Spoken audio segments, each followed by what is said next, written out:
All right, guys, how we doing today? Good? All right, so guys, we're going to read a story today called King Midas and the Golden Touch, all right? I want to talk to you guys today about sequence, okay? We've gone over sequence before, so you guys know what sequence is, right? Okay, sequence, to let you guys know, okay, it affects the structure of the story, all right? So sequence is what happens in the beginning, the middle, and the end of a story that affects the overall outcome of that story, okay? And we have to know in second grade how to identify sequence and the development of a story. What happens in the beginning, what happens in the middle, and what happens in the end, okay? So, I'm going to play a digital recording of King Midas and the Golden Touch, okay? We're gonna listen to it. After we listen to it, okay, we're gonna talk about sequence a little bit, and then I'm gonna give you guys a graphic organizer, okay? So you guys can tell me the characters, okay, the setting, okay, and what happens in the beginning of the story, the middle of the story, and the end of the story, okay? You guys can work in groups of 2 to do that. We're not gonna move around though, we're just gonna work with whoever's next to us, okay? And we'll do that, okay? And then after we're done doing that, filling out our graphic organizers, we will go over sequence to make sure that we really understand what it means, okay? All right, guys, so we've talked about how sequence is the beginning, the middle, and the end of the story, okay? So now we're gonna read the story, and then we'll talk about how sequence affects the story after we've listened to it, okay? So I want you guys to all follow along in your books, all right? I'm gonna read it digitally or play it digitally on the computer, all right? And then when we're done, we will talk about it. King Midas and the Golden Touch. Many years ago, King Midas lived in a grand palace with a beautiful rose garden. He had one daughter whom he loved very much. One day, King Midas performed a good deed for a friend who rewarded King Midas by granting him one wish. King Midas wanted to become rich, but he did not desire money. He did not want to purchase jewels and goods. Instead, he wanted riches that money could not buy. King Midas wished that everything he touched be turned instantly to gold. King Midas's friend granted him the wish.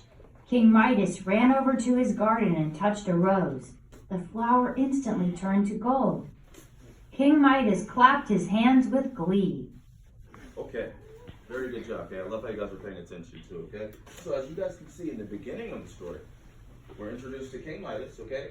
We know that he lives in a grand palace. He has a beautiful daughter who he loves very much, okay? Now I want you guys to keep that in mind, that he loves his daughter very much. This is gonna be very important as we go along in the story, okay? But if we're gonna talk about sequence, that would be the beginning, right? So everybody understand that? Okay? That would be the beginning of the story, the first thing that we see in a story, okay? Like I talked about before, like when we come to school, how our days sequence. Let's say the beginning of your day, okay? You guys come to school, eat breakfast, okay? And we do ELA in the morning, right? And let's say at the middle of your day, you go to lunch, right? And then the ending of your day, the conclusion of your day, okay? We go to PE, you guys go home. See how your day is sequenced, okay? Well, stories are sequenced in the same way, okay? It's not about the day, okay, but it's about what happens beginning, middle, and end of the story, okay? That's the overall structure of the story. And that's a very important standard for second grade. We have to know that before we go to third grade, okay? So, we know in the beginning that King Midas has a grand palace with a beautiful daughter, okay? And then we also start kind of getting introduced to the middle section, okay? So what's starting to happen now in the middle section? Can anybody tell me? Yes, what? What is King Midas wishing for? He's wishing that he could be rich, but he doesn't want money, and he wants to purchase jewels and goods. Excellent. Okay. Very good job, okay? So King Midas wants to be rich, right? But he doesn't want money, okay? He wants valuables that money can't even buy. So he wants to be able to turn things into gold himself, all right? Very good analysis, William. Okay, let's go ahead and go to the second part of the story. Sure. King Midas spent all day turning things to gold. By dinner time, he was very hungry and thirsty. He sat down to eat with his daughter and his friend. King Midas reached for the food and water on his gold table, but each object he touched turned to gold, leaving him hungry and thirsty. King Midas's daughter offered him her water.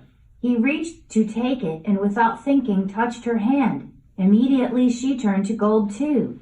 Stunned, King Midas begged his friend, "Undo my wish, please." Seeing that he had learned his lesson, his friend undid the wish at once. All the golden objects returned to normal, including his daughter. King Midas hugged his daughter tightly. He had lost his gold, but he had gained back what he truly loved. Some things are worth more than gold. Okay, guys, so now we're still kind of in the middle, all right? So in the middle, he's spending his whole day turning things into gold, right? Because he wanted valuables that money couldn't purchase, okay? But he made a mistake. He turned something into gold that he shouldn't have turned into gold. What did he turn into gold, Julian? Her daughter. His daughter, right? So he ends up turning his daughter into gold. Okay, remember what I said about the beginning? How that would be important? What did it say in the beginning about his daughter? Something that he loved her very, yes, Amina. He loved his daughter very much, right? So when he turned her into gold, that made him no longer want to be able to turn things into gold, right? Because he wanted his daughter. He didn't want a gold statue of his daughter. So how did he end up turning her back normal? What do you think? Excellent. By telling his friend to undo the wish for him, right? So when his friend undid the wish for him, King Midas was able to turn everything back to normal. He got his daughter back, all right? He hugged her, and then he says at the end, some things are worth more than gold, which would be the central idea of the story. Some things are worth more than gold, okay? So in the beginning, we're introduced to King Midas. He wants valuables and riches. In the middle, he gets his wish granted. He's able to turn things into gold. Okay, but at the end, he accidentally turns his daughter into gold, all right? And then he wants her back turned to normal. So he asks his friend to go back and restore his normal wishes, okay? Or take his wishes away, I should say, okay? So do you guys think we have a clear understanding of what happens in the middle, or excuse me, in the beginning, the middle, and the end? Yeah, you think so? Okay, you guys have done an awesome job listening. What I'm gonna do now is I'm gonna transition, put our graphic organizer on the board. I'll show you guys how to fill that out, and I'll let you guys fill that out, and I'll ask you guys a couple questions about it, okay? Is that okay? All right, good job, guys.